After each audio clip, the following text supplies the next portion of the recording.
그 다음 제3 대승의 바른 종지라라고 했는데, 여기서 이제 뭐 대승이라는 낱말을 처음 대하는 것은 아니겠습니다만은,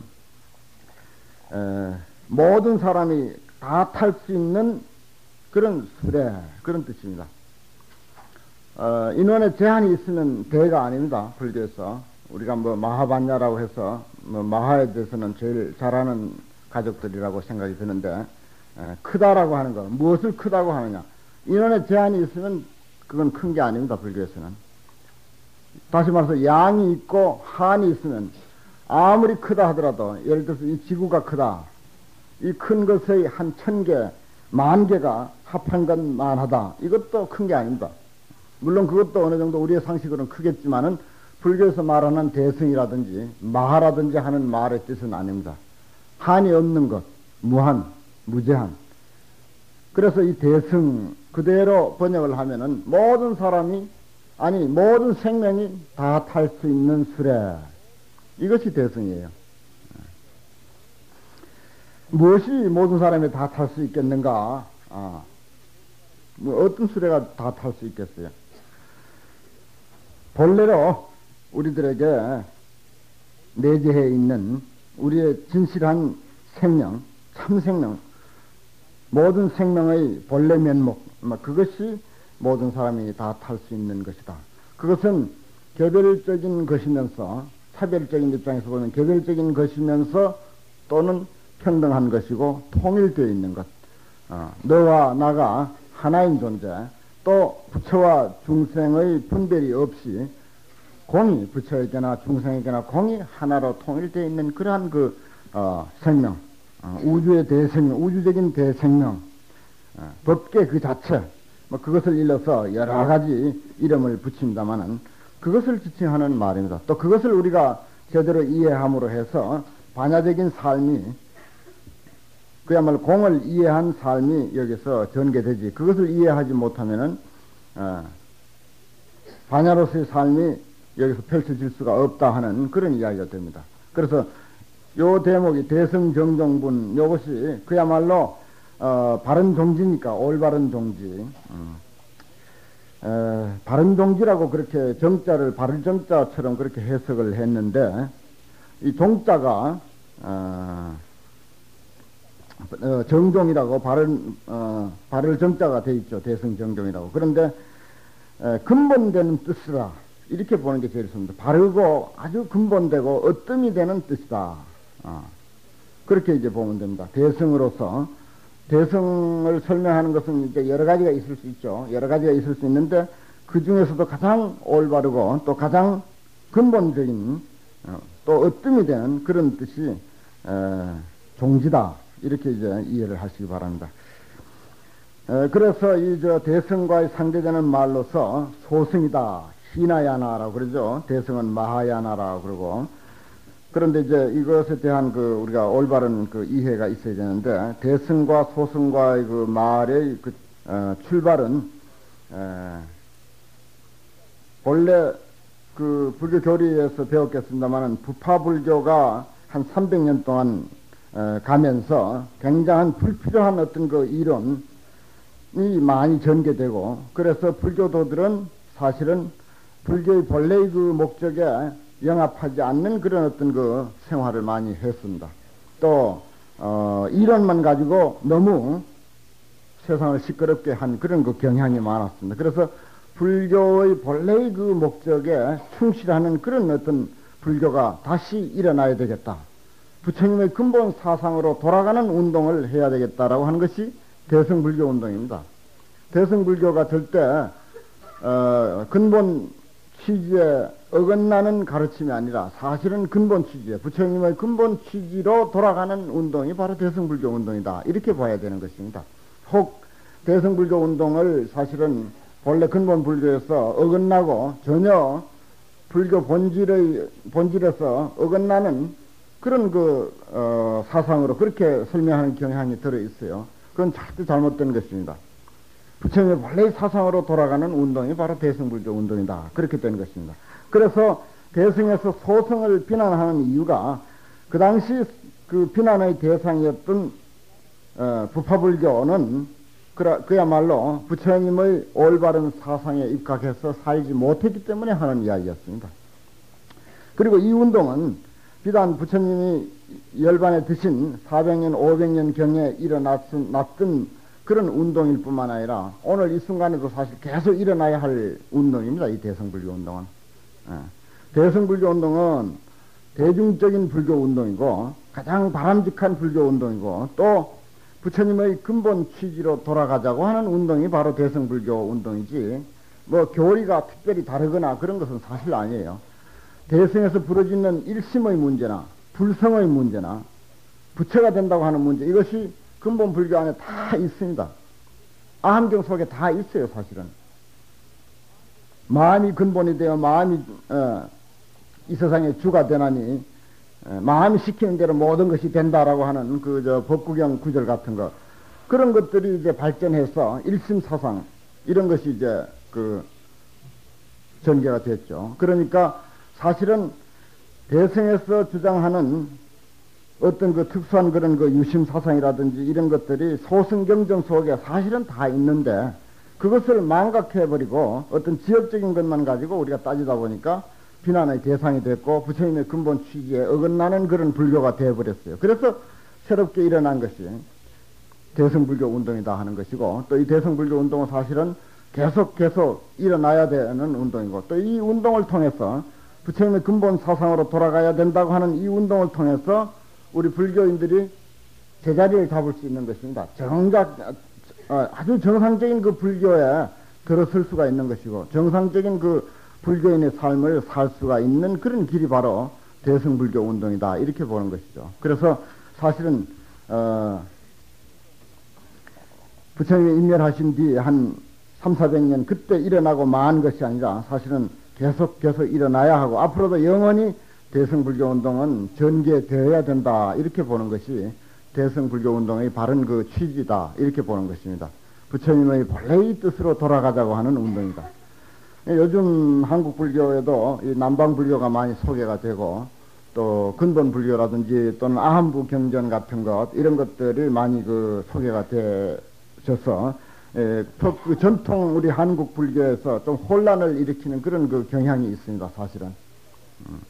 그래서 그동안 우리가 믿어오고 또 실천해오고 알고 있었던 어떤 불교는 불교가 아니고 무슨 중국에서 일어난 어떤 특정인들의 어떤 사상이고 특정인들의 하나의 어떤 학설이다 이렇게까지 몰고 가는 사람들이 혹 있습니다. 그렇게 말하는 사람들이 있을 거예요. 그런데 그것은 잘못 이해한 것입니다. 그건 이제 근본 불교를 섣불리 조금만 알면 이제 그 정도밖에 모르죠. 그런데 사실은 근본 불교를 깊이 있게 알면은 대성불교야말로 정말 부처님의 근본 사상에 돌아가는 운동이구나 하는 것을 알게 되는 것입니다. 그래서 이 대성과 소성과의 관계가 늘 문제가 되는데 우리가 이런 기회에 올바르게 이해해 둘 필요가 있다 생각이 듭니다. 여기서 이제 대성의 바른 종지라고 했으니까 한번 살펴보면 알 수가 있습니다. 부처님께서 수보리에 이르셨다. 그리고 이 또 대성은 뭐 여러 가지로 표현될 수가 있으나 여기는 금강경에서 밝히고자 하는 그런 상을 떠난 삶, 반야로서의 삶을 여기서 이제 표현하고 있다. 이렇게 보면은 되겠습니다. 모든 보살 마하살은 응당 이와 같이 그 마음을 항복받을지니라 이렇게 했는데 여기 보살 마하살이라고 하는 말이 나왔죠. 보살 마하살. 보살은 두말할 것 없이 보리살타를 줄인 말이고 또 마하살이라고 왜 굳이 붙이냐. 마하살타입니다. 사실은 구체적으로 하면 보리살타 마하살타 제대로 하면 그렇게 되죠. 보리살타 마하살타를 보살 마하살 이렇게 하는 것인데 마하살을 번역하면은 마하살타니까 큰 중생 이런 말입니다. 살타가 중생이죠. 유정이라고 배웠죠. 보리는 각이고 보리 살타는 중생이고 유정이니까 큰 중생 이런 말입니다. 큰 중생. 또 이것을 이제 좀 더 이제 부연한 화엄경 같은 데서는 대심 중생 이렇게 했어요. 거기다 심자를 하나 더 붙입니다. 마음 심자. 큰 마음을 가진 중생. 그렇게 되면 이제 더 구체적이 되죠. 그냥 큰 중생 하는 것보다 무엇이 크단 말인가? 뭐가 크단 말인가? 근데 대신 중생 하니까 이제 더욱더 확연히 이제 드러납니다. 뭐 대중생, 큰 중생 해도 우리가 이해하기로 하면은 충분히 이해가 되긴 하겠습니다만은 그 마하사라고 하는 것은 보살을 이제 좀 아름답게 칭하기 위해서 혹 붙이기도 하고 혹은 붙이지 않기도 하죠. 그냥 보살 하면 됐지. 거기다 뭐 마하살. 근데 이제 그것을 좀 더 아름답게 부르기 위해서 보살, 마하살 그렇게 합니다. 근데 경마다 다 뭐 보살, 마하살 그렇게 되어 있지는 않죠. 혹 보살 하기도 하고 그냥 보살, 마하살 이렇게 이제 아름답게 붙이기도 합니다. 그것도 이제 사고 없으시기 바라고. 이 보살, 마하살이라고 하는 말은 그야말로 각 유정이고 또 큰 중생이다 이렇게 보기 때문에 보살, 마하살은 응당 이와 같이 그 마음을 항복받을지니라 이렇게 했죠. 그러면 보살, 마하살이 누굽니까? 저 앞에 공부해온 대로라면 안욕따라 삼약 삼보리심을 바란 사람이 보살, 마하살이고, 안욕따라 삼약 삼보리심을 바란 사람은 뭡니까? 불교를 공부하려고 하는 사람, 불교에 관심을 가진 사람, 불교에 입문한 사람이 보살, 마하살이다 이런 결론에 도달하게 됩니다. 또 대승경전에서는 그런 보편적인 그 뜻으로 많이 썼습니다. 어떤 특정인을 가리키는 경우도 있습니다만은 보통 불교에서 그야말로 부처님의 근본 취지에 맞는 불자의 삶을 살아가는 그런 입장이라면은 그대로 모든 사람에게 다 공이 적용되는 명칭이다.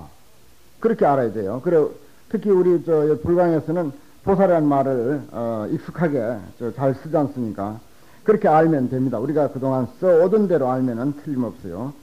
모든 사람, 바람직한 불자로서의 삶, 올바른 불교를 이해하려고 하는 사람들, 뭐 그 사람들이 다 보살, 마하살이다. 그런 사람들은 이와 같이 그 마음을 항복받아야 된다. 어떻게 머무느냐 하는 물음을 했고 그 다음에 항복받는 것도 물었는데 여기서는 항복받는 것부터 먼저 나오죠. 이런 질문도 그 국회에서나 뭐 어떤 그 회의 같은 데서 그 하는 형식하고 똑같아요. 보면은 여기에 그냥 우리가 그 뭐 쉽게 넘어가 버리면 넘어갈 수 있는 대목입니다만은 어떤 이론을 제기를 하면은 처음 그 어떤 그 주장한 그 이견을 먼저 다루지를 않습니다. 마지막 이견부터 다뤄 올라가는 거예요. 예를 들어서 가을 무슨 뭐 성지순례를 갑시다라고 하는 회의를 한다면은 한 세 사람의 의견이 나올 것 아닙니까? 그러면은 먼저 사람 두 번째, 세 번째 이렇게 이제 세 가지 의견 나오면 그러면 여기서 다룰 때는 세 번째 의견부터 다뤄 올라갑니다. 꼭 여기에 금강경에서 어떻게 머무느냐를 먼저 물었고 그 다음에 어떻게 항복받느냐를 물었는데 대답은 항복받는 것부터 나왔다고요. 그런 형식도 아주 지극히 자연스러운 것 같습니다. 하나의 그 법으로 우리가 정해서 그렇게 하고는 있습니다만은 이런데 경에서도 그렇게 된 걸로 봐서는 지극히 아주 자연스러운 그런 모습인가 이렇게 생각이 듭니다. 있는 바 일체 중생을 여기 이제 말하자면 금강경에서 상을 떠나는 상을 없애고 살아가는 그 삶을 잘 나타낸 대목이죠. 있는 바 일체 중생의 종류인 일체 중생의 종류 모든 여러 가지 그 생명체 이런 뜻인데 생명체들이 어떤 것들이 있느냐 혹 알로 생기는 것도 있죠. 난생 혹 태로 생기는 것 기어다니는 사람을 위시해서 기어다니는 온갖 종류의 중생들이 다 태로 생기고 혹 습으로 생기는 것 습한 데서 뭐 저기 뭐 개구리나 뭐 이런 것들 또 그 미물들은 대개 습기에서부터 생기죠. 모기나 파리 같은 것도 습기에서 많이 생기는 그런 것들 또 혹은 화해서 생기는 것들 이건 변화해서 생기는 것입니다. 뭐 군번이가 나방이 되고 하는 그런 것들 그건 이제 변화해버리죠. 그 자체가 변화해버리는 것. 올챙이가 개구리 되는 것도 개구리는 화라고 봅니다. 변하니까요. 모습을 바꾸니까. 그리고 또 화는 그런 그 중생들의 어떤 태어나는 형태를 그렇게 이제 보기도 하고, 또 보살들이 태어나는 모습을 화생이라고 그래요. 화생이라고. 예를 들어서 우리가 극락세계에 태어난다라고 하면은 그 액면대로 경전에 써져 있는 대로 극락세계에 태어나는 것을 이야기하기로 하면 그것도 화생입니다. 무슨 태로 나거나 알로 나거나 하질 않아요. 저기 연꽃에서 그냥 문득 태어난다고 되어 있기 때문에 그것을 화생이라고, 그렇게 생을 바꿔서 태어나는 것이 아니라 그대로 화생이다, 변화해서 태어난다. 보살들이 태어나는 것은 보살의 지위에서 태어날 때는 화생이다, 이런 말도 있습니다. 테란스파라고 해서 이 기본 생명이죠. 기본 생 네 가지, 우리가 사생자부라 그러지 않습니까? 네 가지로 태어나는 생명, 그것이 이제 사생인데 테란스파입니다. 그게 이제 우리가 쉽게 이해할 수 있는 것이고, 그 다음에 또 혹 형상이 있는 것, 혹 형상이 없는 것, 혹 생각이 있는 것, 혹 생각이 없는 것, 혹 생각이 있는 것도 아니요 없는 것도 아닌 것, 이렇게 해서 구류 중생입니다. 이것은 테란스파 네 가지죠. 혹 형상이 있는 것, 형상이 없는 것, 생각이 있는 것, 생각이 없는 것, 뭡니까? 형상이 있는 것, 형상이 없는 것, 생각이 있는 것, 생각이 없는 것, 있기도 하고 없기도 한 것, 이렇게 해서 그 이제 뒤에 5가지 하고 구류 중생, 금강경에는 구류 중생이 소개된 것으로 그렇게 이제 되어 있습니다. 이것이 이제 여러 가지 그 생명체의 모습들입니다. 이런 것들이 없는 것도 아닌 것들을 내가 다 하여금 무여열반에 넣어서 멸도하리라. 여기서 이제 설명이 좀 많이 필요한데요. 뭐 전체적인 뜻은 복잡하지 않은데, 우리가 중생들이 사는 세계를 어떻게 우리가 봅니까? 욕계, 색계, 무색계라고 해서 3계에 사는 중생들을 모두 중생이라고 이렇게 이제 이야기를 합니다. 욕계는 두말할 것 없이 욕심으로 이룩된 세계의 삶을 욕계라고 그러고, 그 다음에 색계는 형상은 있다는 것입니다. 색은 뭡니까? 물질이죠. 형상입니다. 형상은 있다. 몸은 있다는 것입니다. 그러나 욕심은 없는 거죠. 그 다음에 무색계는 형상도 없다. 어떤 그 물질도 없다. 몸뚱이가 없다 하는 그런 이야기입니다. 그래서 이것을 소위 그 3계 구진이 또 3계에 대한 3계 25윤이 해서 불교에서 이 우주계 또 생명체들이 사는 세계를 그렇게 이제 분류를 하고, 그것은 이제 우리가 이 세상의 그 어떤 외형적인 입장으로 그렇게 이제 표현을 한다면은, 또 우리가 그냥 단순하게 인간만을 중심으로 해서 이해를 한다 하더라도 이 3계는 얼마든지 있다는 것입니다. 3계는 얼마든지 우리가 사는 세상에 있는 거예요. 우리가 욕심을 가지고 살 때는 욕계 중생이고, 색계 중생이라고 하면은 욕심이 아니고 그야말로 보다 더 다른 차원의 어떤 삶, 어떤 그 예술이라든지 어떤 자연이라든지 이런데 푹 심취해서 사는 그런 그 어떤 삶을 색계의 삶이라고 한다면은, 그야말로 어떤 그 명상에 깊이 들어갔을 때, 그건 아직 깨달음의 세계는 아니에요. 그러나 깨닫기 위해서 어떤 그 깊은 명상 속에 들어갔을 때의 삶을 무색계다, 이렇게도 설명을 합니다. 그게 이제 턱 우리에게 현실적으로 와닿는 그런 그 해석입니다. 그러나 교리상으로 우리가 교학을 지금 배우니까 교리상으로 또 3계의 중생들을 곁들여서 이해해 둘 필요가 있습니다. 그러나 여기서 그런 것들을 다 이야기하려고 하는 것이 중요한 목적은 아닙니다. 어쨌건 여러 종류의 생명체들을 멸도한다, 번뇌를 소멸하고 그래서 그들을 제도한다 하는 말이 멸도입니다. 멸도. 번뇌를 소멸해서 제도하는 것, 그것을 이제 합해서 그냥 멸도라 이렇게 이제 되어 있어요. 근데 그들을 제도한다 이 말이에요. 제도한다. 이와 같이 한량 없고 셀 수 없고 가 없는 중생들을 멸도하나 제도하나, 뭐 우리 익숙한 말로 제도라고 그러죠. 교화라고 해도 좋습니다. 멸도하나 실로는 멸도를 얻은 중생이 없다 하라. 멸도를 얻은 중생이 없다 하라. 이것이 제일 중요한 내용이 되겠습니다. 여기서 간추리면은 부처님은 말씀하시기를 모든 불교인은 또 불자는 중생들을 각양각색의 중생들을 또 각양각색의 어떤 수준의 사람들을 또 별의별 형태의 사람들을 다 제도한다. 그것은 이제 불교에는 제도할 대상에 대해서 차별을 두지 않는 것입니다. 절대 불교에는 여기에 이야기했듯이 구류 중생을 다 제도한다는 말이 뭔 말입니까? 사람을 차별하지 않고 제도한다는 것입니다. 교화하는데 무슨 차별이 어디 있습니까? 잘난 사람만 차별하고 잘난 사람만 교화하고 못난 사람은 교화하지 않는다든지 못난 사람만 교화하고 잘난 사람은 교화하지 않는다든지 하는 것은 있을 수 없다 하는 이야기예요. 구류 중생을 제도한다는 말이. 또 어제 걸식 이야기 나섰죠.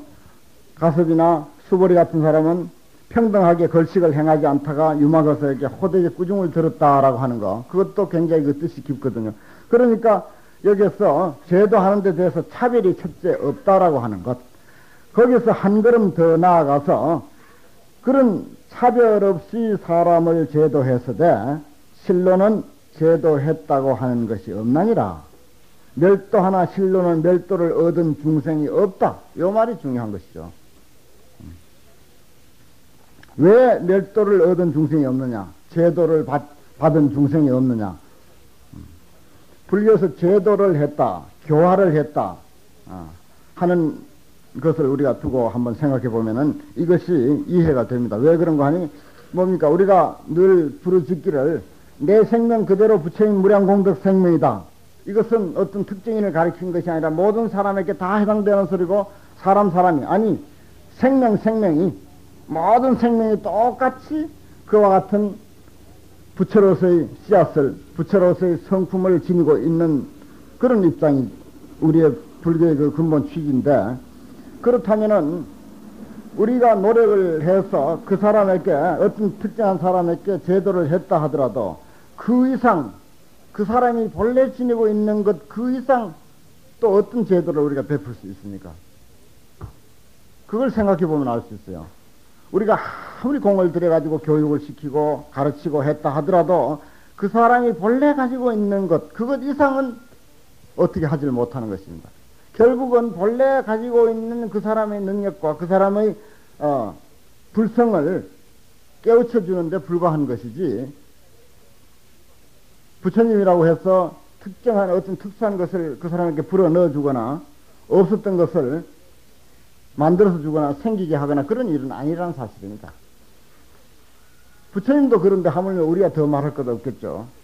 부처님께서 수많은 중생들을 제도했지만은 사실은 제도한 것이 없어요. 왜냐? 각자가 다 제도했을 뿐이야. 부처님이 제도한 게 아니야. 본래 각자가 가지고 있는 소질을 드러냈을 뿐이지, 부처님은 그야말로 길이 있고 또 그 길로 가는 안내자도 있고 또 그 방법도 있어서 그것을 가르쳐 줄 뿐이야. 그런데 우리가 목적하고자 하는 그 말하자면 목적지는 각자가 다 가지고 있다는 것입니다. 예를 들어서 보소라고 그러죠. 보배가 있는 곳, 무진장한 보배가 있는 어떤 산이 있는데 그 산으로 가는 길을 부처님은 가르쳐 줄 뿐이야. 부처님은 그 보배를 하나도 집어서 줄 수가 없는 거예요. 만들어서 줄 수가 없는 것입니다. 부처님이 가지고 있는 보배를 우리에게 주는 것이 아니라는 사실입니다.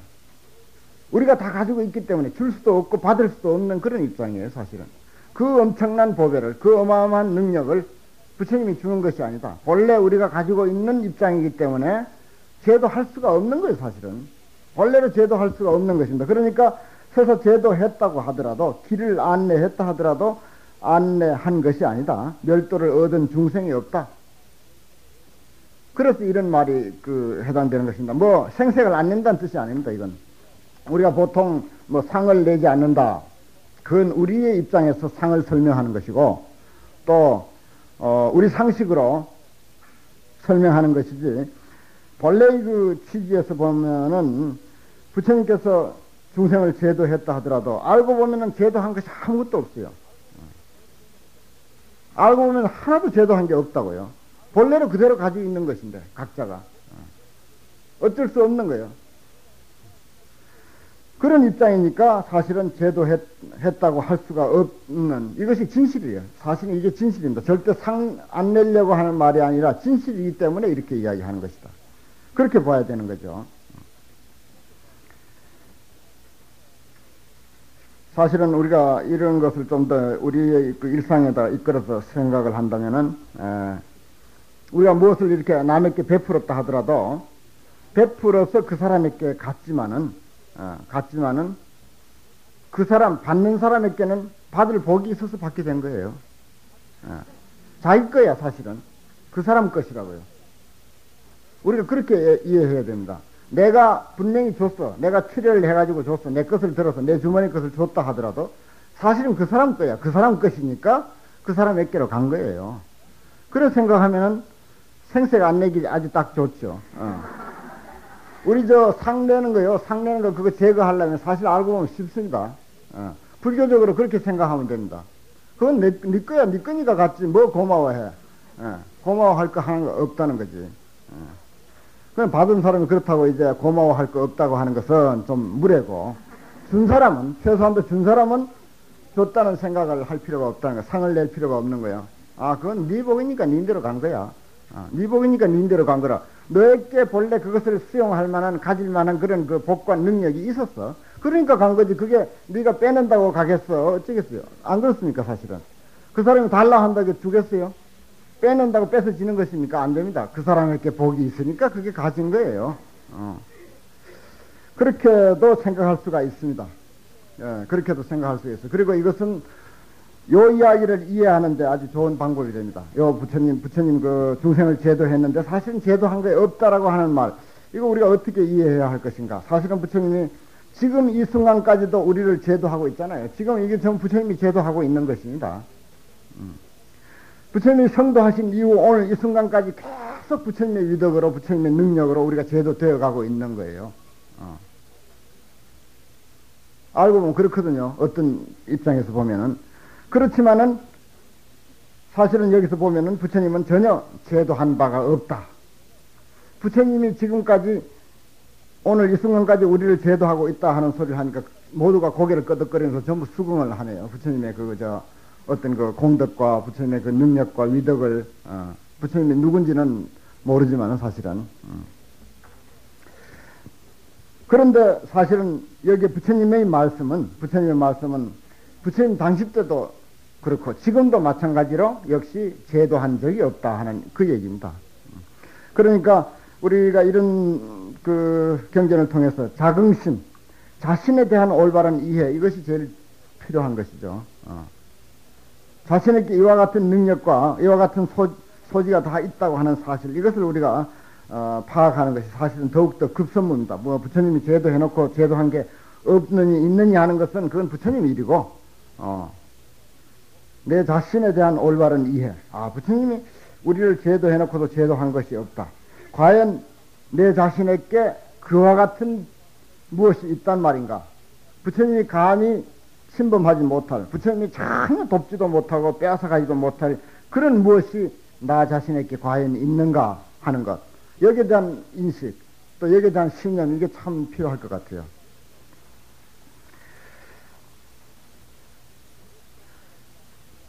어찌한 까닭이냐 수보랴. 만약 보살이 아상과 인상과 중생상과 수자상이 있으면 이는 곧 보살이 아니니라 그랬습니다. 아상과 인상과 중생상과 수자상이 있으면 이것은 곧 보살이 아니니라. 아상이라고 하는 것은 아신 대로 나라고 하는 생각이고, 나라고 하는 상이고, 생각과 뭐 형상과 다 포함되죠. 인상은 남이라고 하는 것입니다. 남이라고 하는 상. 나 아닌 모든 것은 전부 인상에 해당됩니다. 불교는 주관과 객관할 때 아와 법 이렇게도 이야기하고, 또 아와 인 이렇게도 이야기를 합니다. 나 아닌 모든 것을 인이라고 그래요. 상대니까. 인이라는 말은 상대란 뜻이고 남이라는 뜻입니다. 그 다음에 중생상이라고 하는 것은 두말할 것 없이 중생이라고 하는 것은 성인의 반대죠. 부처님의 반대, 못난 중생, 그런 그 어두운 측면, 부정적인 측면이 많이 여기에 포함되어 있는 그런 상들을 중생상이라고 이렇게 이야기하고, 수자상은 나이에 대한 생각입니다. 나이에 대한 생각이에요. 그런데 이것을 우리 중생들의 가장 그 문제되는 그 병으로 이 사상을 봅니다.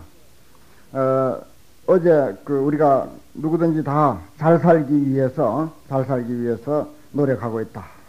길거리에 열심히 뛰어가고 있는 저 사람들이 모두가 잘 살기 위한 노력이다. 이렇게 보았을 때, 잘 사는 방법으로서 여기 금강경에서는 반야를 제시를 했는데, 반야를 방해하는 것은 뭔가 병이 있습니다. 반야의 삶을, 지혜의 삶을 못 살게 하는 데는 뭔가 병이 있어요. 그것을 여기서 이렇게 아상, 인상, 중생상, 수자상 네 가지 병으로 이야기한 것이죠. 네 가지 병. 이것을 병이라고 생각하면 되는데, 이 병만 치유되면은 참으로 반야의 삶을, 진정한 불자의 삶을, 그리고 보살의 인생을, 부처로서의 인생을 살 수가 있다. 이렇게 이제 대승정정분에서는 가르치고 있습니다. 제일 근본되는 것이 아상입니다만은, 아상, 나라고 하는 생각, 이것은 나라고 하는 상을 떼버리기는 참 어렵습니다. 사실은 지극히 어려워요. 그런데 아까 우리가 이해하는 방법대로 본래 사람들에게 다 그런 것이 있다라고 생각을 했을 때, 우리가 무엇을 희사를 했든지 뭘 주었든지 봉사를 했든지 하고도 이 아상, 인상, 중생상, 수자상이 없도록 생각하는 방법은 아까 이야기했듯이 본래 그것은 내 복이야. 내가 본래 그런 복을 가졌기 때문에 내게 갔을 뿐이지, 뭐 꼭 내 것이라고 그렇게 생각할 필요가 있겠는가? 내 것을 줬다라고 생각할 것이 있겠는가? 그러면 아까운 생각이 전혀 없거든요. 아까운 생각이 없어진다고요. 그러면 이 사상이라고 하는 병을 치유하기도 사실은 그렇게 어려운 것은 아닌 것 같아요. 그렇게 어려운 건 아닌 것 같습니다. 이 사상의 병을. 그러면 반야가 어렴풋이 나타나지 않을까 하는 생각입니다. 이 사상의 병이 치유된다면은 저절로 드러나는 것은 반야일 테니까. 그런데 그건 이제 좀 차원 높은 이야기라면은, 여기서 우리가 일상생활에서 꼭 지적하고 싶은 것이 수자상입니다. 아상, 인상, 중생상, 수자상. 수자상이 제일 사실은 쉬운 거예요. 쉬운 거. 이제 수자상이 쉽고, 그 다음부터 중생이라고 하는 생각. 요건 이제 나도 본래 부처견이라고만 생각하면 중생상은 없어지는 것입니다. 뭐 부처로서의 자신감, 보살로서의 진정한 어떤 그 신념, 자신감, 이것만 있으면 중생상은 또 없어져요. 그 다음에 이제 남이라고 하는 생각, 이제 올라갈수록 더 이제 어려워집니다. 올라갈수록 어렵고 더 미세하다 이렇게 합니다. 본래 번뇌가 미세한 번뇌와 거친 번뇌를 따질 때, 인상이라고 하는 번뇌는 아주 미세하고 제일 어렵고 기본적인 근본적인 번뇌고, 인상이라고 하는 것을 통해서 아상이라고 하는 것을 통해서 인상이 있고 중생상이 있고 수자상이 있다. 이렇게 이제 보는 것이죠. 그래서 수자상이 제일 쉬운 것이고, 또 제일 굵은 번뇌, 거친 번뇌다. 이렇게 이제 교학상으로 보죠. 수자상은 뭔가니 앞서 말씀드렸듯이 바로 나이에 대한 의식이다. 이렇게 보면 됩니다. 불교는 사실은 본질적으로 나이를 인정하지 않는 종교입니다. 우리가 영원히 사는 것이라고 다 들어왔고, 사실 알고 보면 그렇고, 그런데 나이에 대한 생각을 그런데 참 못 떨쳐버리고 늘 하고 있다고요. 나이에 대한 생각은 조금만 우리가 생각을 바꾸면은 안 할 수가 있습니다. 사실 안 할 수가 있어요. 이 자리에 오신 분들은 뭐 나이에 대한 생각 전혀 아마 안 했을 줄로 믿습니다. 왜냐, 지금 이 순간에도 전혀 뭐 공부는 뭐 학생만 해야 된다 하는 그런 의식이 없이 오셨으니까 얼마나 그 용기가 있습니까? 만약에 공부를 학생만 하는 것이다라고, 그렇게 어릴 때만 하는 것이다라고 생각하면 이 자리에 아마 안 왔을 거예요. 최소한도 수자상이 어느 정도 떨어졌다 이렇게 보아집니다. 사실은 바로 수자상이 우리에게 교훈을 주는 것이 그거예요. 수자상이 나이에 대한 의식이 없애버리라 이거요. 혹 그 기억하시는지 모르겠어요. 9월 1일 날 그 신문에 68세 된 그 노인이 대학교 검정고시 합격한 그런 그 기사, 아주 그 많은 크게 이렇게 났어요. 그 사람은 평생 무슨 살이만 했습니다. 지금도 쌀 가게에서 쌀을 전하는 그런 일을 하고 있어요. 할아버지인데 68세예요. 그런데 공부를 언제 시작했는가 하니 한 3년 전에 시작했습니다. 그 사람이, 우리가 뭐 나이가 들어서 예를 들어서 머리가 굳어졌다. 녹이 쓴다. 진짜 굳어지고 녹이 쓰는지 모르겠어요. 아직 나는. 그런데 만약에 굳어지고 녹이 쓴다라고 생각을 한다면은 그 사람은 불가능하죠. 그 사람은. 아무리 그 사람이 타고나기를 천재로 타고났다 하더라도 녹이 쓸대로 쓸어버렸습니다. 한글을 3년 전에 터득한 사람이거든요. 그러니까 50대인가 터득한 사람입니다. 66세대인가 하여튼. 그런데 3년간 어린 아이들이 12년 공부할 것을 3년 안에 마쳤거든요. 왜 그럴 수 있었는가? 본래로 우리가 부처라고 하는 그런 그 근본, 아주 좋은 소질을 다 가지고 있기 때문에 단 의욕의 불길만 거기다 우리가 댕겨준다면 누구나 그런 일을 할 수가 있게 되어 있습니다. 이게 나이하고 전혀 관계없는 거예요. 불성에 무슨 나이가 있답니까 어디? 불성에. 부처님의 무량공덕 생명에 나이가 있다고 합니까? 그건 나이가 있다고 하는 소리 못 들었거든. 그게 우리의 참모습이라면은, 우리의 참모습이라면 거기에는 나이를 우리가 인정하면 그건 크게 잘못되는 거예요. 그래서 불자는 최소한도 이 수자상 이것만은 없어야 된다 하는 생각입니다. 나니 너니 하는 생각 그거 떼기는 참으로 어려워요. 그거는 어렵고 수자상 이걸 떼고 나면은 그 다음에 중생상도 떨어집니다. 왜냐? 수자상은 나에 대한 의식이 없어져 버리면은 나에 대한 의식을 없앨 수 있는 근거가 뭔가 하니 우리의 진실 생명에 대한 이해거든요. 우리의 진실 생명, 우리의 참 생명에 대한 이해가 어느 정도 되면은 중생이라고 하는 생각 떨어지게 되어 있습니다. 그렇죠? 예. 중생이라고 하는 생각은 우리들의 참 생명에 대한 의식이 별로 없어서 그래요. 참 생명에 대한 신념과 이해가 별로 없어서 그런 거예요. 늘 우리가 뭐 부처님 생명, 내 생명, 부처님 무량공덕 생명이라고 하는 것이 바로 우리들의 참 모습, 우리의 참 진실한 모습에 대한 이해를 돕자고 하는 것이지, 뭐 다른 것이겠습니까? 거기에 대한 올바른 신념만 제대로 갖춰진다면 중생이라고 한 생각을 할 필요가 없습니다. 그대로 나는 부처다 하고 부처로서 살면 되는 거예요. 부처 삶을 그대로 살면 되는 거예요. 부처 행동하면 되는 것입니다. 중생이라고 생각하니까 중생 행동이 나오지. 부처라고 생각하면 부처 행동이 나오게 돼 있죠. 최명술 이렇게 해서 연령 소급해가지고, 너는 5살 먹은 갓난 아이다, 어린 아이다라고 하니까 5살 먹은 아이 소리하고 5살 먹은 행동하고 그러지 않습니까? 이 수자상, 중생상은 고사하고라도 수자상, 나에 대한 의식, 이것만 우리가 제대로, 떼버린다면, 또 우리의 그 영원한 생명체, 우리의 참모습, 참생명, 거기에 대한 올바른 이해가 있으면은 나에 대한 의식을 하지 않을 수가 있습니다. 무엇이든지 용기를 낼 수가 있어요. 어디 가서 좀 남을 위해서 돕자. 아이고, 내가 어떻게 하냐고. 이 나이에 어떻게 그런 일을 하느냐고. 나는 그저 내 앞이나 겨우 가리다가 말지. 이런 생각을, 소극적인 생각을 하지 않습니까? 그런데 그것도 왜 그런 생각이 나오는가 하면 나이 때문에 그렇습니다. 되게 나이를 생각해가지고, 아이고, 젊은 아들이나 하는 거지. 이런 생각을 하는 거예요. 젊은 아이들만 봉사하라는 법이 어디 있습니까?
남을 위해서 내가 이 세상에 뭔가 조금이라도 도움이 되고 나도 작은 등불이지만은 한 모퉁이를 비추는 등불이 되겠다라고 하는 그런 그 용기가 바로 이 수자상을 떼버림으로써 나올 수 있는 거고, 나이를 의식하지 않는다면은 그런 용기가 나올 수 있는 것입니다.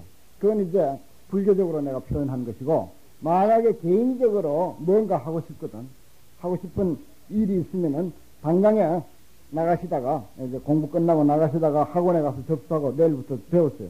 배우면 되게 되어 있습니다. 안 되는 건 없어요. 아무것도 안 되는 건 없습니다. 이건 개인적인 이야기고, 불교적으로 사는 길은 앞에서 내가 설명한 바와 같습니다. 내가 최소한도 이 세상에 조그마한 등불이라도 한 모퉁이를 비추는 등불 노릇이라도 하겠다라고 하는 그런 그 용기, 그 용기를 가질 수 있는 것, 그것이 이제 불자의 삶이죠. 불자의 길입니다. 그게 이제 우선적인 것이고, 그 다음에 개인적으로 꼭 하고 싶었던 거 있으면 절대 나이 의식하지 마시고 지금부터라도 시작하세요. 시작하면 됩니다. 안 될 게 뭐가 있습니까? 부처도 되는데 뭐가 안 됐겠어요? 부처가 된다고 부처님이 인정했는데, 우리가 인정하면은 아이고 그 사람 뭐 실수한 사람 인정하는 거 이렇게 생각하지만은 부처님 같은 분이 인정을 했는데 왜 그 인정을 안 받아들입니까? 부처님이 거짓말 할 뿐이니까 뭐 우리에게 잘 보이려고 그런 말을 했겠어요? 부처님의 지혜의 눈으로 우리들을 깨뜨려 보고서 하신 말씀입니다. 깨뜨려 보니까 너무나도 훌륭한 그런 그 능력을 가지고 있거든. 그런데 거기에서 그만 온갖 그런 그 병으로 그것을 스스로, 그것도 남이 어떻게 하는 것이 아니라 스스로 그만 착각을 하고 자기가 못난 존재로 착각을 하고 그것을 가리워서 우리가 지금 오늘날 이 모양 이 꼴이 된 거죠. 딴 사람이 허물이 아니다. 딴 사람이 허물이 아니에요.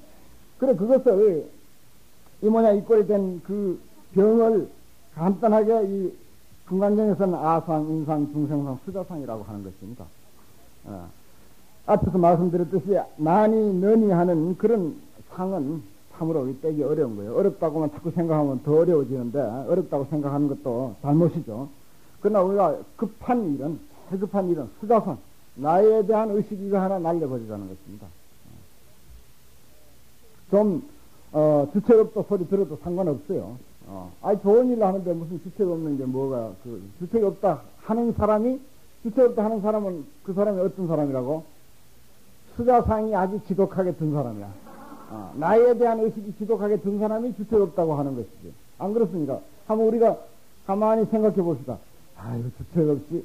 이런 사람들일수록 어떤 자의식이 굉장히 강한 사람, 체면, 뭐, 나이에 대한 그런 거, 이런 것을 굉장히 생각하는 그런 사람들이에요. 그게 어떻게 보면 점잖한 것 같고, 사람으로서 뭔가 교양과 뭐 품위를 갖추는 것 같으면서도 사실은 알고 보면 그보다 더 지독한 병이 없습니다.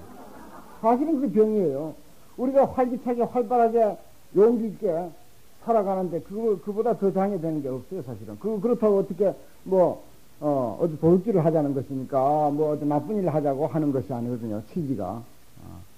그러니까 좀 주체없도 소리를 듣더라도 용기를 갖고 활기차게 뭔가 이 세상에 자그마한 한 등불이 되겠다. 한 모퉁이를 크게 많이 하려고 욕심 부리지 마세요. 한 모퉁이를 비출 줄 아는 그 사람이 보배야. 그 사람이 훌륭한 사람이라고요. 한 모퉁이를 비추다 보면은 그 빛이 차츰차츰 번져서 어떤 사람을 다 비출 수 있고 모든 거리를 사실 다 비출 수가 있는 것이지. 처음부터 온 서울 시내를 다 비추려고 하다 보면은 아무것도 안 되죠. 그러니까 한 모퉁이만 비추겠다. 나는 내가 내 생명이 있는 한, 내가 또 이 불법을 이렇게 배워가지고 뭘 하겠나? 이건 뭐 하려고 하는 게 아니에요. 한 모퉁이를, 어두운 거리에 한 모퉁이를 비추기 위해서 그런 거예요. 그거에 이제 수자상을 땜으로써 가능해지고, 개인적으로 꼭 하고 싶었던 욕심, 평소에, 내가 그전에는 사느라고 그만 정말 그걸 못했는데 지금 이제 좀 시간도 있고 하니까 해야 되겠다 싶은 그런 어떤 개인적인 배우고 싶은 게 있거든. 가시면서 접수를 하세요. 하면은 됩니다. 틀림없이. 그런 문제는 우리의 생활상의 문제고, 여기에서, 대승정종, 가장 큰 수레, 모든 사람을 다 실어 나를 수 있는 그런 수레의 가장 근본되는 뜻은 과연 뭔고 하니, 상이 없다고 하는 거, 상이 없어야 된다고 하는 거. 상이 있으면 불자가 아니다. 보살이 아니다. 그랬잖아요. 불자가 아니에요. 상이 있으면. 나는, 그러니까 아상, 인상, 중생상까지는 용서할 거예요. 근데 수자상이 있으면 이거는 나는 불자라고 안 할 거예요. 아시겠죠? 이해되죠? 왜 그런지. 정말 세 가지 상은 인정이 아니라 그냥 봐줄 수 있어도 마지막 수자상, 이게 제일 거친 번뇌입니다. 제일 거친 번뇌. 요거부터 떼나가야 되는 거예요. 거친 번뇌, 요거 하나는 인정을 이제, 안 합니다. 그러니까 요거 하나만이라도 꼭 떼도록 하고, 용기를 갖고, 불교 공부해서 뭐 어떻게 살자는 거예요. 정말 그 활기차게, 생명력 넘치게, 원리게 넘치게 그렇게 살자고 하는 것. 그밖에 달리 없습니다. 뭐 특별한 거 없어요. 불교 공부해봐야. 그런데 여기서 중요한 취지는, 그런 상도 사실은 따지고 보면은, 알고 보면은 낼 것이 아니라, 본래로 낼 것이 아니라, 수자상도 우리가 내가 자꾸 수자상 힘줘서 이야기하는데, 알고 보면 수자상이라고 하는 게 있을 필요 없는 거예요. 알고 보면은. 내가 예를 들어서 70년이다 80년이다 우리의 인생을 그렇게 한정해놓고 생각하니까 수자성이 있는 거죠. 나에 대한 그 의식이 있는 것 아닙니까? 그걸 한정하지 않는다면 그게 있을 까닭이 없지. 그런데 내 본래의 모습, 우리들의 참 생명에는 그게 어디 한정할 수가 없는 거잖아요. 그동안 우리가 들어와서 잘 알듯이, 어디 우리의 참 생명에 부처님 무량공덕 생명이라는데 그것이 그거는 무량공덕 생명은 80세다. 좀 더 생각해가지고 90세다. 이렇게 한정해보시죠. 그게 말이나 되는가? 그게 한정이 안 되거든요. 그래, 본래로 그것이 한정되어 있는 게 아니야. 80이다, 90이다라고 한정되어 있는 것이 아니기 때문에 수자상은 저절로 떨어지는 것이지. 본래로 수자상은 없는 거예요. 없으니까 낼래야 낼 수가 없는 거예요, 사실은. 그때는 내고 싶어도 낼 수가 없는 거예요. 중생이라고 하는 생각도 내고 싶어도 낼 수가 없는 거라. 처음에는 아무리 없을래 해도 안 없어지지만 나중에는 그걸 내고 싶어도 안 내주는 게 바로 번뇌라고요. 저기 우리 법성계에 파식망상 필부덕이란 말 있죠. 망상을 쉬지 않을래야 쉬지 않을 수 없다 이겁니다. 망상을 그건 망상 쉬지 않고는 얻을 수 없다 이런 식으로 이제 해석하는 경우도 있는데 그건 잘못 해석하는 거고, 망상을 쉬지 않을래야 쉬지 않을 수 없다. 저절로 망상이 쉬어져 버린다. 여기도 번뇌가 저절로 쉬어지는 것입니다. 아상, 인상, 중생상, 수자상이 저절로 쉬어져요. 저절로 없어요. 찾을 길이 없습니다. 우리의 본 생명체 거기에 대한 올바른 이해만 있으면은. 그러면 이제 그게 진짜 불자고 그것은 진짜 반야의 삶이 되는 것이고 보살의 인생, 부처의 인생이 거기서 펼쳐지는 거죠. 그래서 곧 보살이 그게 이제 병이 있으면 보살이 아니고 확인하는 것입니다. 너무나도 아주 올바른 그런 가르침이죠. 너무나도 당연한 것입니다. 이런 것만 우리가 제대로 이해하면 뒤에 넘어가면서 무슨 부처를 신상으로서 몸의 모습으로서 부처를 볼 것이냐, 30 이상으로서 부처를 볼 것이냐, 또 제일 작은 먼지와 제일 큰 이 지구와 삼천대천 세계와 그것을 있는 것이라고 하겠느냐 말겠느냐 하는 그런 이야기가 간단하게 이해되리라고 생각이 듭니다. 그래서 내가 이 서두에 이렇게 좀 장황하게 설명을 하고 있습니다.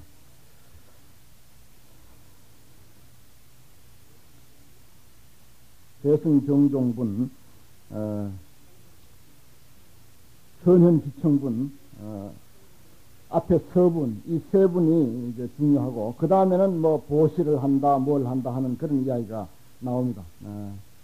다음은 제4, 요행, 무주분, 요행은 머물미 없다. 머물지 않는다. 어디에, 머문다는 말이 안주한다, 또는 집착한다, 거기에 정체한다, 그런 의미가 포함되어 있습니다. 그런데 행이라고 하는 거, 그냥 행이라면 뭐거니와 바람직한 행, 미묘한 행, 또 아름다운 행이다 이렇게 보는 게 좋겠죠. 묘는 아름답다는 뜻으로 아름다운 행은 어디에 집착함이 없다, 또 정체됨이 없다 이렇게 해석을 해보겠습니다. 부처님께서 계속 말씀을 하시죠. 그리고 또 수보리야 보살은 마땅히 법에 머문 바 없이 보시를 행할지니 이른바 형상에 머물지 않는 보시며 성향 미촉 법에 머물지 않은 보시여야 하느니라. 이렇게 했습니다. 여기서 법에라고 하는 그 법자가 모든 존재와 존재의 법칙, 모든 존재와 존재의 법칙. 아주 필기를 잘 하십니다. 열심히 하십시오. 그래야 남는 것은 필기뿐입니다. 남는 것은 필기입니다. 모든 존재와 존재의 법칙. 그 다음에 또 이 법이라고 하는 낱말이 여러 가지로 이제 쓰이죠. 가르침도 물론 법입니다만은 또 경계, 경계. 여기서는 색, 성, 향, 미, 촉, 법. 이 6가지를 여기서 법이다. 이렇게 보겠습니다. 그건 존재예요. 모든 존재입니다. 존재의 법칙을 말하는 것이 아니고 존재에 해당되는 것입니다. 모든 존재. 그것은 우리가 무엇으로 인식하죠? 색, 성, 향, 미, 촉, 법은 안이 비설심의를 통해서 인식한다. 그것의 대상이죠. 그것뿐입니다. 사실은 색성향 미촉법 이것도 이러나 색성향 미촉법 그것이 모든 존재고 또 그것은 우리 인식의 대상이고 우리가 인식할 수 있는 어떤 그 한계는 색성향 미촉법 그거밖에 다른 것도 없어요. 깨달음을 성취한 사람이라면 좀 다릅니다. 인식의 대상이 좀 달라요. 딴색입니다. 그래서 여기에 이제 색성향 미촉법의 대상은 아니죠. 그런데 여기서 보시라고 하는 낱말이 나왔습니다. 두말할 것 없이 육바라밀의 하나죠. 6가지 불자가 실천해야 할 덕목 이렇게 보죠. 6가지 불자가 실천해야 할 덕목. 그런데 그 가운데 이제 보시가 맨 처음에 이제 있는데 여기에서는 보시, 지계, 인욕, 병진, 선정, 지혜라고 하는 6가지 덕목을 이야기하려고 하면서 보시를 이야기한 것처럼 보입니다만은 그러나 여기에서 보시라고 하는 것은 일반적인 뜻으로 그냥 베푸는 일, 베푸는 일이란 보살의 일상생활입니다. 또 불자의 일상생활이 보시예요. 전부 베푸는 일입니다. 어디 가나 어디에서든지 무엇이나 베푸는 일이다. 이게 불자의 생활이고 또 보살의 생활이다. 이렇게 보면은 보시라고 하는 낱말이 육바라밀 중에 들어있는 어떤 그런 그 하나로 굳이 그렇게 볼 필요가 없는 거죠. 뭐 육바라밀 중의 보시나 또 여기에서 보시만의 보시나 역시 같습니다. 그래서 여기서 가능하면은 이 보시란 말을 우리의 생활, 아니비서심의를 통해서 하는 모든 생활을 보시다 이렇게 이제 생각을 하고 이 생활을 우리가 펼치는 데 있어서 아니비서심의를 통해서 생활을 펼치는 데 있어서 법에 집착하지 마라, 법에 머물지 마라라고 이렇게 이야기를 하고 있습니다. 법에 머물지 마라. 법이라고 하는 것은 말하자면은 대상에 머물지 마라. 색성향 미촉법 어떤 대상에 머물지 마라라고 그렇게 되어 있습니다. 모든 존재에 대해서 우리가 생활을 펼칩니다. 전부 지금 우리가 지금 공부하고 있는 것도 어떤 대상이 있고 그 대상은 모든 존재 속에 들어가는 거예요. 그럼 우리의 이 순간의 이 생활은 말하자면 어떤 존재에 대해서 지금 생활을 펼쳐가고 있다. 보시를 그렇게 봅시다. 생활을 해나가고 있는 거예요. 지금 눈을 가지고 보시하고 귀를 가지고 보시하잖아요. 펴지 않습니까? 펼치고 베풀잖아요. 눈을 베풀고 귀를 베풀고 입을 베풀고 혀를 베풀고 우리의 의식을 동원해서 베풀고 이게 보시의 큰 뜻입니다. 그런데 여기에서 머물지 마라. 어떤 대상에 꼭 머물지 마라. 만약에 물론 법문하는데 이제 법문 소리를 귀담아 듣고 여기에 열중하는 것이 우선적인 일이긴 하겠지만은 또 이것만을 가지고 고집하고 여기에 너무나도 집착해 있다고 한다면은 그 다음에 우리의 문제가, 우리의 일들이, 우리의 생활이 곤란해지는 거예요. 그 다음 문제, 그 다음 일은 돌아가지가 않는 것입니다. 또 그럴 사람도 물론 없지만은 우리가 그렇게 집착하지 않고 머물지 말아야 된다. 그 다음에 이제 읽어보면은 그것이 더욱 분명해지죠. 수보리아 보살은 응당 이와 같이 보시하여 상에 머물지 않느니라. 상이라고 하는 것은 색성향 미촉법입니다. 거기에 머물지 않느니라. 어찌한 까닭인가? 만약 보살이 상에 머물지 않고 보시하면 그 복덕을 가히 생각으로 헤아릴 수 없느니라. 그래서 본래 사실은 알고 보면은 어디에 대상에 집착하지 않게끔 되어 있어. 저 앞에서 상을 떠나는 것, 사상을 떠나는 이야기를 말씀드렸듯이 왜 사상을 억지로 떠나는 것이 아니고 알고 보면 본래로 떠나 있는 것이고 떠나게끔 되어 있는 것이 우리의 사상인 것이다. 그런 형식으로 이야기를 했죠.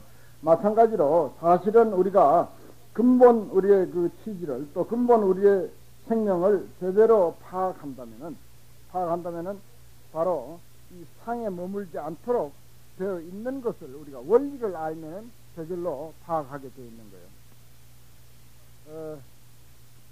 우리가 어떤 그 물질을 보시한다든지 무엇이든지 보시를 하고서 얻어오는 그런 복덕. 또 우리가 공부를 하는 것도 마찬가지입니다. 공부도 예를 들어서 이건 하나의 가장 비근한 예로서 내가 가르치는 이 금강경의 가르침이 가장 올바른 가르침이다라고 이렇게 만약에 꼭 고집을 한다면은 그 다음 딴 사람의 가르침은 귀에 들어오지 않을 것 아닙니까? 곤란하죠. 그러면은 뭡니까? 복덕을 가히 생각으로 해야 할 수 없느니라. 이해가 깊어지지 않느니라. 그렇죠. 금강경에 대한 이해가 깊어지지 않느니라. 모든 사물을 또 모든 사건을 모든 공부를 우리가 그런 방향으로 생각해야 된다. 어떤 절대적인 것이라고 하는 것은 있을 수 없다. 여기 나가면 계속 그런 이야기죠. 어떤 절대적인 또 고정된 것은 있을 수가 없다. 그러니까 무엇을 이야기하더라도 무엇을 보더라도 무엇을 공부하더라도 꼭 이것이 절대적이다라고 이렇게 우리가 마음을 굳혀버린다면은 그 이상의 발전은 없는 거죠. 또 그렇게 굳히게끔 우리가 근본이 그래 되어 있지 않습니다. 근본이 그래 되어 있지 않은데 우리는 보면은 굳혀요. 딱 달아붙어 가지고서 이것이 절대적이다. 이것이 꼭 옳다. 이것만이 제일이다. 이렇게 이제 생각하는 경향들이 있습니다. 사람에 대한 판단이 제일 이제 그게 중요해요. 저 사람은 꼭 저런 사람이야. 라고 이렇게 내가 그렇지도 않은 그 대상을 갖다가 그렇게 딱 내가 선을 꺼놓고 그렇게 규정해버리죠. 규정해버립니다. 그래 놓고는 그 이상의 모습을 그 사람이 아무리 보여도 내 눈에 그렇게 들어와지지가 않아. 금강경은 요런 것이다 라고 이렇게 또 요구절은 요런 뜻이다 라고 이렇게 못 박아버리면 그 이상의 내용이 들어와지지가 않는 거야. 금강경 구절이나 사물이나 사람이나 어떤 사건이나 우리 판단하는 그런 어떤 그 방법이 똑같습니다. 그렇게 규정해버리면요 절대 그 이상은 들어와지지가 않습니다. 제발 사람에 대해서 뭐 다른 것은 다 놔두고 뭐 금강경을 제대로 이해 못해도 그건 상관없어요. 중요한 것은 정말 살아있는 금강경, 사람 금강경을 우리가 제대로 파악하는 것. 제대로 파악하는 것은 고정관념을 떨쳐버리는 것입니다. 무엇이다라고 이렇게 규정해버리는 것이 아니에요. 아무리 가까운 사람이라 하더라도 아무리 가까운 형제 뭐 부부 친척 자매 늘 같이 생활하고 정말 발끝부터 머리끝까지 내가 철저히 다 안다. 알긴 뭘 알아. 하나도 모르면서 안다라고 생각하고 딱 규정해버리는 거야. 너는 그런 사람, 당신은 이런 사람 이렇게 규정해버리는 게 참 큰 잘못이죠. 우리가 어찌 사람을 우리가 함부로 그렇게 규정할 수가 있습니까? 그 규정하도록 본래 존재가 그렇게 되어 있는 게 아니야. 누가 어떤 사람이 자기를 그렇게 규정해버리고 너는 맨날 절에만 다니는 사람, 불교만 좋아하는 사람, 어디 불교만 좋아하는가? 밥도 좋아하는데, 잠도 좋아하는데, 그런 게 아니지 않습니까? 그런 식으로 규정해버리면 우리가 기분 나쁘죠. 정말 내 소질은 또 따로 있는데, 내 능력은 또 얼마든지 따로 있는데, 뭐라고 이렇게 규정해버리면 그 기분 나쁩니다. 본래 왜 그러냐? 규정하도록 되어 있지가 않아.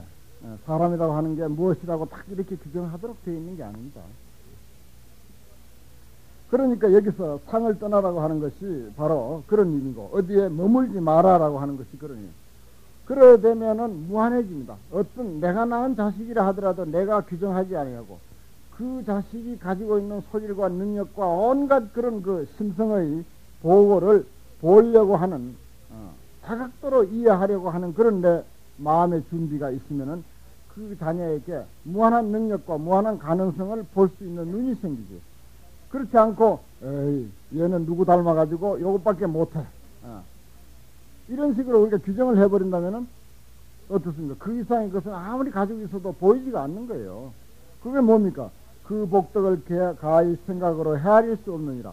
그 규정, 고정관념 그것만 떨쳐버리면은 무한한 가능성을 볼 수가 있는 것이죠. 무한한 가능성을. 예를 들어서 마이크는 이거 꼭 소리 내는 것이다 라고만 이렇게 생각을 하고, 도둑님이 들어와가지고 칼을 들고 말이지 나를 찌르려고 하는데 이 좋은 무기를 두고 요건 말만 하는 것이지 무기는 아니다 이렇게 생각하면 어떻게 되겠습니까? 아니 그때는 큰 무기가 될 거예요 이거.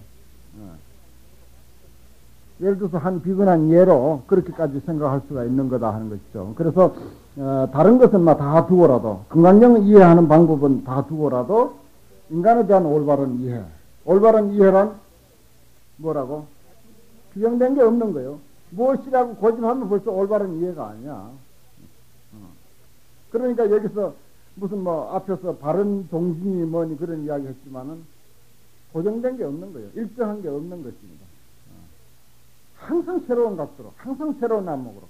그래야 살아가는데 아주 신선한 어떤 아이디어가 배출하는 거지. 그야말로 신선한 아이디어가 배출할 수 있는 거예요. 원래 그렇게끔 우리가 그렇게 되어 있어요. 존재가. 우리들 본성이 본래 무한히 나오도록 되어 있는 것입니다. 그러면 이제 가히 생각으로 헤아릴 수 없는 그런 그 능력과 복덕이 나온다. 여기서 이제 보시를 이야기했으니까 복덕을 이제 그렇게 복덕을 말한 것입니다. 수벌이야 어떻게 생각하느냐? 동쪽 허공을 가히 헤아릴 수 있느냐? 못하겠습니다. 세존이죠.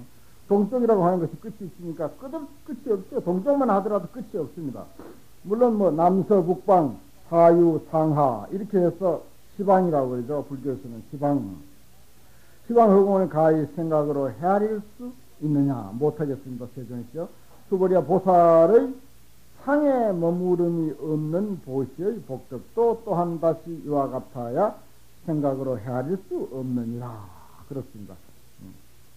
꼭 이것은 여기서 보시는 어떤 물질을 보시하는 그런 것을 염두에 두지 마세요. 그것도 하나의 상입니다. 그것도 하나의 고정관념이에요. 안 그렇습니까? 보시라 하는 것을 꼭 이렇게 베푸는 거, 물질을 갖다가 시사하는 것만 보시다 이렇게 생각하면 그것도 일종의 고정관념이죠. 보시를 제대로 이해하는 게 못 됩니다. 아까 내가 한 예를 눈으로 지금 보는 것 보시고 또 귀로 듣는 거 보시고 입으로 말하는 거 보시고 전부 베푸는 것 아닙니까? 베푸는 것 외에 달리 또 뭐가 있습니까? 이렇게 보니까 보시라고 하는 것이 그냥 무한으로 확대돼 버렸죠. 일체 행위가 전부 보시 속으로 들어와 버린 거죠. 그렇게 무한히 확대될 수 있는 그런 그 아이디어가 나오는 거죠. 마찬가지로 인간을 이해하는 것도 역시 그렇다 하는 것입니다. 인간뿐만 아니라 어떤 사물을 이해하는 것도 마찬가지요. 풀 한 포기, 돌 하나, 나무 한 그루를 이해하는 것도 역시 무한으로 확대되도록 되어 있는 거예요. 왜냐? 일미중중 함시방, 한 먼지 속에 온 우주가 다 포함되어 있으니까. 원래로 모든 존재가 그렇습니다. 일체가 다. 사람만 그런 게 아니에요. 모든 사물이 다 그런데 하물며 사람이야 더 말할 것 없지. 만물의 영장이고 천지기간 만물지 중에 오직 사람이 최고 귀하다. 그런 말을 했잖아요. 그러니까 요는 사람을 중심으로 해서 우리가 이야기 되어지는 것이 제일 바람직하다 하는 생각이 듭니다. 허공을 우리가 이해할 수 없듯이 그와 같이 무한히 확대될 수가 있다. 인간에 대한 이해, 보시에 대한 이해, 경전 구조를 이해하는 것, 어떤 사물 하나나 풀 한 포기, 돌 하나, 나무 한 그루를 이해하는 것도 역시 무한히 확대될 수가 있다. 머물지 않으면 고정관념을 가지고 고집하지 않고 집착하지 않고 이것이다라고 규정하지 않는다면 하는 그런 조건이죠. 수보리아 보살은 다 못 마땅히 가르친 바와 같이 머물지니라 라고 했는데 다만이라고 그렇게 해야 된다. 이게 다만 단자를 다못이라고 이렇게 해석한 것은 아주 그 옛날식으로 해석하고 또 잘못 해석한 거예요. 고의 다못은 뭐죠? 누구누구와 더불어 하는 그 다못입니다. 옛날 말. 근데 이건 조금 잘못된. 다만 마땅히 가르친 바와 같이 머물지니라. 다만 이렇게 내 가르친 대로 그렇게 머물러라고 했지만은 뭐죠? 머물되 없는데 머무는 거죠. 머무는데 없이 머무는 것. 이것이 머무는 것이다. 그 다음에 제5분 바른 도리를 실답게 봄. 수보리야 어떻게 생각하느냐? 너는 몸 모양으로서 열애를 볼 수 있겠느냐? 이렇게 했기 때문에 바른 도리를 실답게 본. 바른 도리, 올바른 도리를 사실대로 본다. 그대로 여여히 여실하게 본다 이 뜻입니다. 그 밑에 이제 그 해석이 어떻게 생각하냐? 너는 몸 모양으로서 신상으로서 열애를 보느냐? 이제 우리가 불교를 공부하고 불교를 믿으면 뭐니 해도 부처님이 제일 중요하니까 부처님에 대한 올바른 이해. 처음에는 뭐가 나왔죠? 보시가 나왔습니다. 보시는 우리의 생활이에요. 우리의 생활. 우리의 일상적인 생활을 보시다.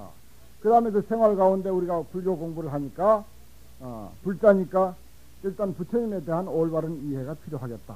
그래서 여기 부처님에 대한 올바른 이해가 몇 번 이제 반복이 되긴 합니다. 처음에 신상으로서 몸의 형상으로서 부처라고 하느냐, 열애라고 볼 수 있느냐 이 말이죠. 그러니까 못 보겠습니다. 세존이시여 몸 모양으로서 열애는 볼 수 없습니다. 왜냐하면 열애께서 말씀하시는 바 몸 모양은 몸 모양이 아니옵니다. 부처님께서 수보리에게 이르셨다. 무릇 있는 바 상은 다 이것이 허망하니 만약 모든 상이 상 아님을 보면 곧 열애를 보리라. 이렇게 했는데 몸 가지고 열애라고 볼 사람은 아무도 없습니다. 그렇지만 우리 불교인들은 부처 불자만 써놔도 그만 거기다 엎어진다. 그렇다고 그것을 부처라고 꼭 고집하지는 않습니다. 불상을 해놓으면 그만 못 지나가요. 그냥 저기 저 길거리에 뭐 이렇게 그 조각하는 사람들이 이렇게 선전하려고 이렇게 그림을 불상을 그려놔도 그만 불자는 그 앞을 그냥 못 지나가. 꼭 합장하고 절을 하고 지나가야 된다고요. 그런 정도로 부처님을 위하는 마음은 있으나 또 그렇다고 그것을 꼭 굳이 부처라고 생각하지는 않아. 그게 이제 참 부처님에 대한 올바른 이해. 그러면서 또 우리의 그 어떤 현상적인 또 우리의 상식으로 그것은 우리 육안으로 봤을 때 우리가 부처님이라고 또 해놨으니까 그래서 그것을 통해서 부처의 본래의 의미, 진실한 부처를 우리가 생각하게 하고 만나게 하고 보게 하는 그런 매개체가 되는 거예요. 그래서 그 절대 형상이나 그림이나 부처불자 그거 하나도 우리가 무시하지 못하고 부처불자만 써놔도 그 종이 함부로 우리가 못하는 이유가 바로 거기에 있습니다. 좋은 자세예요. 그건 잘못된 게 절대 아닙니다. 아주 좋은 자세입니다. 그것을 통해서 진실한 부처를 우리가 만날 수 있는 그 길이 열리기 때문에 그래서 그런 거죠. 또 우리가 부처님을 그렇게 위하면서도 또 불상 말이죠. 오래된 불상, 묵은 불상 사정없이 불에 갖다 태우고 말이죠. 깨기도 하고 막 갖다 묻어버리기도 하고 또 그것도 자유자재로 하는 거예요. 그러면서 또 부처불자도 우리가 함부로 하지 않으면서 또 사정없이 없애기도 하고 그럴 수 있는 것이 바로 부처님에 대한 올바른 이해 때문에 그렇다. 저는 그렇게 생각을 하죠. 여기에 뭐 이런 정도의 이해는 우리가 충분히 그 생각할 수가 있습니다.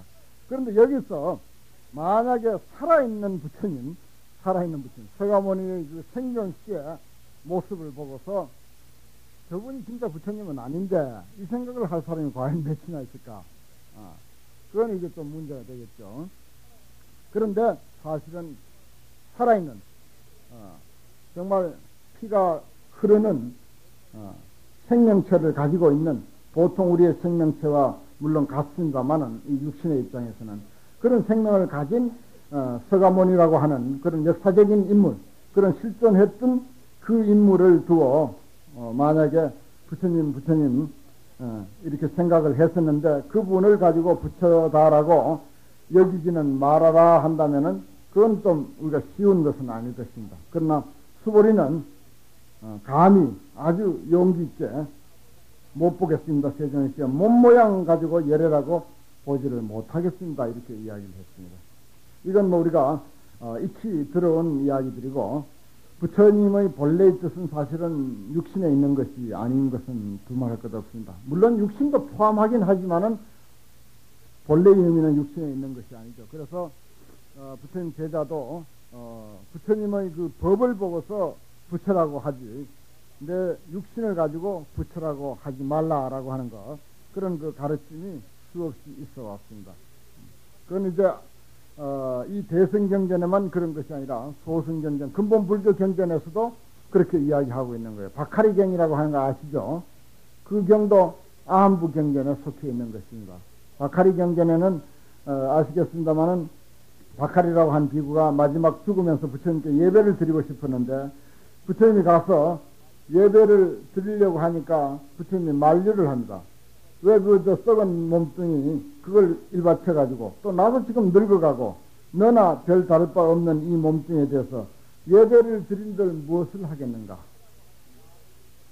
나 부처라고 하는 나를 참으로 보려거든 법을 보아라. 그 법을 보는 자는 나를 보고 나를 보는 자는 법을 보느니라 라고 하는 아주 유명한 가르침. 그래서 초기 불교, 근본 불교, 내가 근본 불교의 취지나 대승 불교의 취지나 사실은 근본적으로는 그 뜻이 똑같다라고 하는 이야기를 어제 말씀을 드렸는데, 바로 그것입니다.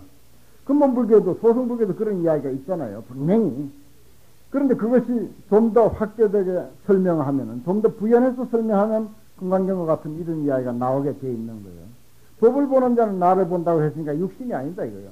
그게 금강경이에요. 박하리 비구에게 이야기한 그 내용을 좀 더 알아듣도록 이야기하려면 바로 금강경으로 이렇게 확대가 되는 것입니다. 확대가 아니죠, 사실은. 그대로 좀 더 부연하는 거죠. 좀 더 자세하게 설명하는 것이 됩니다.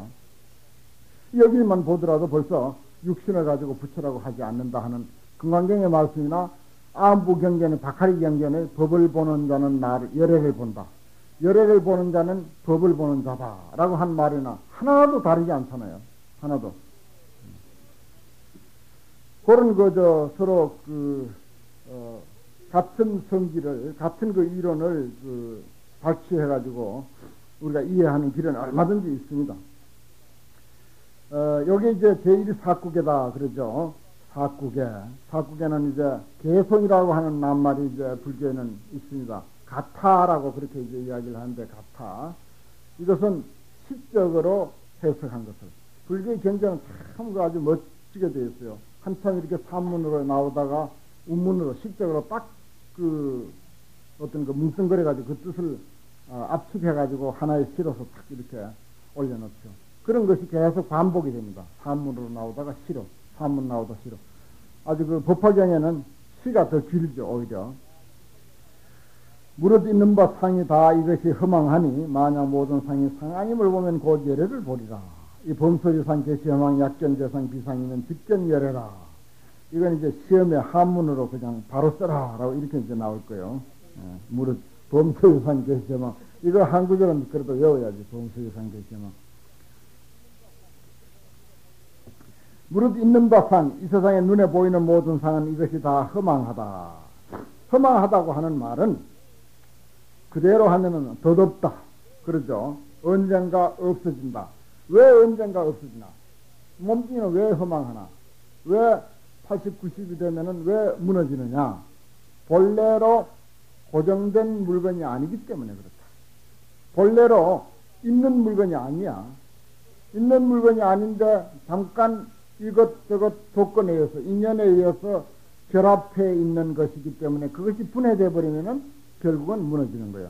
지금 12시 반 되면 요 법회는 무너지고 없어지는 거예요. 조금 이 장소에 이러한 모임은 무너지고 없어지는 거지. 그런데 지금 이것을 가지고 우리가 굳이 고집할 이유가 없는 거예요. 고집하지 않으면서도 있는 동안은 또 있는 거야. 우리가 여기서 같이 공부했다고 반학개나 말이지. 너는 그전에 명교서 교육받을 때 내 옆에서 같이 공부한 사람, 이러고 있을 사람도 없거니와. 또 이러고 있다면 어떻게 되겠어요? 늙어 죽을 때까지 이러고만 있다면은 그건 참 곤란한 거예요. 발전성도 없고 아주 곤란해지죠. 그러니까 사실은 이 세상에 존재하는 모든 형상은 이 법회 모임을 생각하면 제일 이해하기 쉽습니다. 육신도 마찬가지예요. 똑같습니다. 육신이나 지금 이 법회는 지금 12시 반으로 딱 한정되어 있어요. 우리 육신도 한정이 딱 되어 있습니다. 이 세상에 존재하는 모든 것은 다 그러져 있어요. 왜냐? 그것은 본래 없는데 가립, 거짓으로 잠깐 어떤 조건에 의해서 면조서 교육이라고 하는 것을 통해서 이 법회가 지금 이루어지듯이 우리의 육신도 이것저것 네 가지 요소에 의해서 잠깐 이렇게 머물러 있고 모든 존재가 다 그런 거지. 그러니까 나중에 없어지는 거지. 그러니까 본래로 없다고 하는 것이나 나중에 없어진다, 덧없다고 하는 것이나 사실은 근본 뜻은 같습니다. 그러니까 여기서 허망하다는 소리는 덧없다는 소리고, 덧없게 된 이유가 뭐냐? 왜 그것은 무너지느냐? 본래로 없는 것이니까, 본래로 텅 빈 것이니까. 그런데 잠깐의 어떤 조건에 의해서, 인연이라고 하는 조건에 의해서 존재할 뿐이니까 그것을 이제 연기라고 그러죠. 인연에 의해서 생겼다.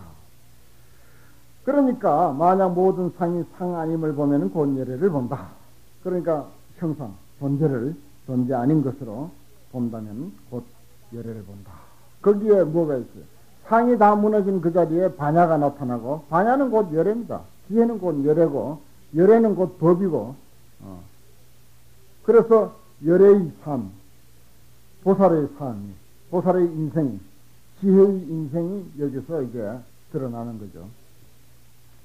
이것이 이제 바른 도리를 우리가 실답게 보는 그런 그 하나의 그 길이다 이렇게 봅니다. 이 이야기가 우리는 수타 들어왔고 아침 저녁으로 안이 비설싱이도 없고 색성향 위촉법도 없다. 수없이 그렇게 하니까 언젠가 세뇌 교육이 돼가지고 없는 것처럼 그렇게 우리는 사실 잘 알고 있어요. 그래서 굉장히 그 깊은 그런 이해는 설사 없더라도 좀 믿음을 냅니다. 별로 놀라지도 않아요, 사실은. 별로 놀라지도 않습니다. 이제 그 다음 구절이 그것과 연결이 됩니다. 이 세상에 존재하는 모든 것은 상은 다 이것이 허망하다. 모든 상이 상 아닌 것으로 보면 거기에 열애가 나타난다. 왜냐? 열애가 나타나도 우리가 열애의 눈을 안 가졌으면 열애를 못 보죠. 그렇다면 열애를 볼 수 있는 눈은 열애라 하는 그런 이야기죠. 우리가 바로 열애다 이 말이에요.